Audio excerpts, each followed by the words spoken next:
yang salah ritualnya, tapi yang disalahkan Yesusnya. Padahal yang bikin ritualnya kan manusia. Alkitabnya nulisnya nggak begitu. Alkitabnya benar. Kayak Irena Handono, yang salah gerejanya, dia murtad gara-gara gatel. UU-nya, pengen garuk-garuk. Ya kan, pengen digaruk-garuk sama orang Pakistan itu kan.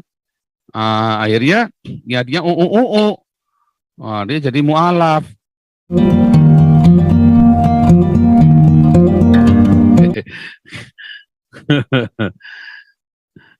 Nah tadi tambahan tadi ya, tapi memang yang lebih mengerikan ini contoh nih ya, gereja setan nggak pernah masuk ke kita tuh usaha kayak tadi kan, cuman orang Islam doang tuh yang berani masuk ke ibadah tadi begitu kan, di seluruh dunia nggak ada gereja setan terus datang ke gereja terus bakar gereja, di seluruh dunia nggak ada anggota gereja setan bakar gereja, yang bakar gereja Tuhan Yesus itu nggak ada, ya nggak ada, adanya cuman orang Islam bakar gereja, nah itu banyak.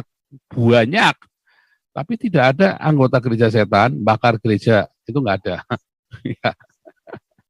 Itulah faktanya. Jadi mana yang lebih berbahaya sebenarnya?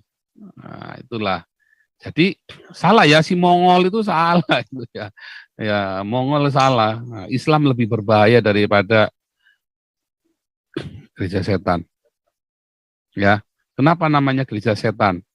Ya karena dia sedang menghujat Yesus, memang dia tujuannya menghujat Yesus. Mengapa mereka menghujat Yesus? Karena mereka terbiasa hidup dalam ritual, lalu yang disalahkan Yesusnya. Tadi yang Pak Kuria Kemera bilang, kok bingung ya, Yesusnya disalibnya tanggal 14 Nisan, kok bisa jadi hari Minggu bangkitnya? Apa Paskanya bisa jadi hari Minggu? Nah itu, yang salah ritualnya, tapi yang disalahkan Yesusnya. Padahal yang bikin ritualnya kan manusia. Alkitabnya nulisnya nggak begitu. Alkitabnya benar. Kayak Irena Handono, yang salah gerejanya, dia murtad gara-gara gatel. UU-nya, pengen garuk-garuk. Ya kan, pengen digaruk-garuk sama orang Pakistan itu kan.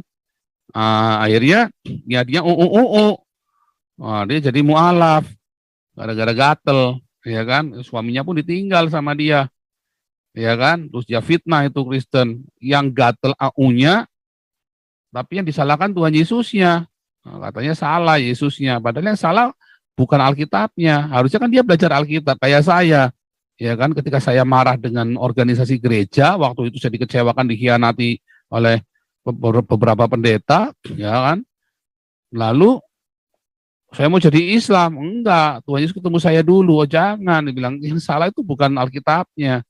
Nah, kemudian saya ngeliat, oh iya ya, yang salah ternyata orang-orang yang mengajarkannya, bukan Alkitabnya benar. Nah, makanya Irena Handono harusnya bertobat itu, tapi nggak bisa bertobat, udah sakit gatel kok, ya kan? Berapa kali menikah tuh itu Irena Handono itu ya, kawin cerai itu, yang ngeri ya itu ya, memang gatel itu ya, nenek gatel. Nah itu juga sama. Jadi mana yang lebih berbahaya? Coba anda pikirkan, mana yang lebih berbahaya, gereja setan atau Islam? Jadi Anda harus belajar objektif ya, jangan cuma wah setan, wah dengar namanya gereja setan. Padahal gereja setan itu apa sih? Ini kok juga ngerti kan? Gereja setan itu seperti apa sih? Anda pernah baca belum Alkitabnya gereja setan? Saya punya PDF-nya, ya. Dan saya pernah baca dalamnya, itu pernah dijual juga katanya di Jakarta. Saya juga nggak ngerti lah itu.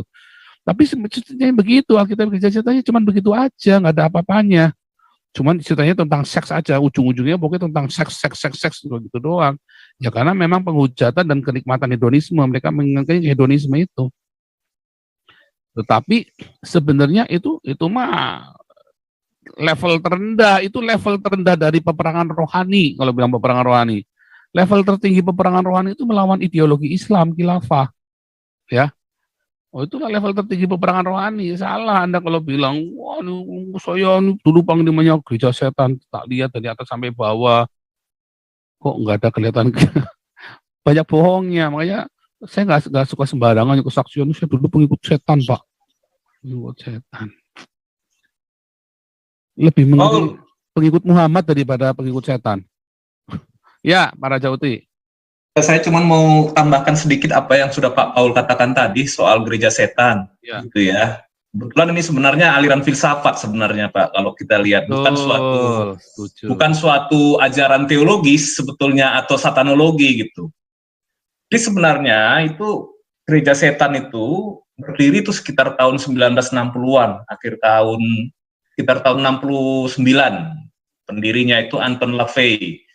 Jadi sebenarnya ini cenderung ke aliran filsafat yang sifatnya itu adalah aliran filsafat ini Pak, ateisme, cuman dia ateismenya itu ada diimprovisasi dengan sataniknya. Jadi dia mau lepas dari ikatan aturan ketuhanan yang umum di dunia barat atau percayaan kepada Tuhan Yesus, jadi dia mau gantikan dengan sesuatu yang sosok yang lain yang diwujudkan dalam figur setan, meskipun mereka sendiri tidak bisa mendeskripsikan setan dalam arti yang sebenarnya, karena mereka bukanlah ahli olah batin, tidak juga, bukan orang-orang yang mendapat pewahyuan dari setan, tidak juga, aspek spiritualnya sebetulnya tidak ada.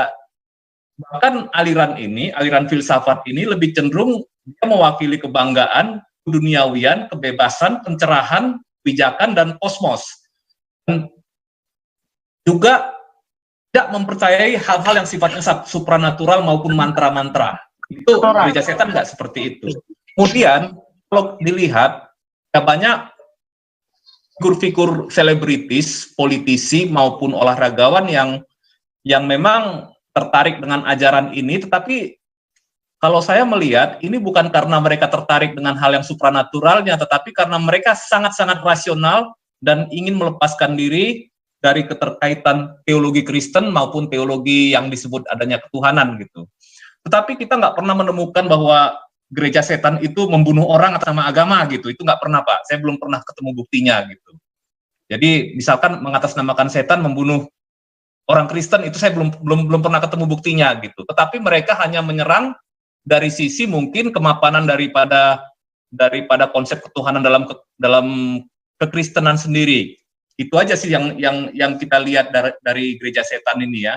Tetapi memang mereka itu ya buat ini ya dekat dengan dunia hiburan, musik, film, dan juga apa namanya ya, ritual-ritualnya mereka itu ya pasti ujung-ujungnya ya pesta seks Pak, seperti yang Pak Paul katakan tadi.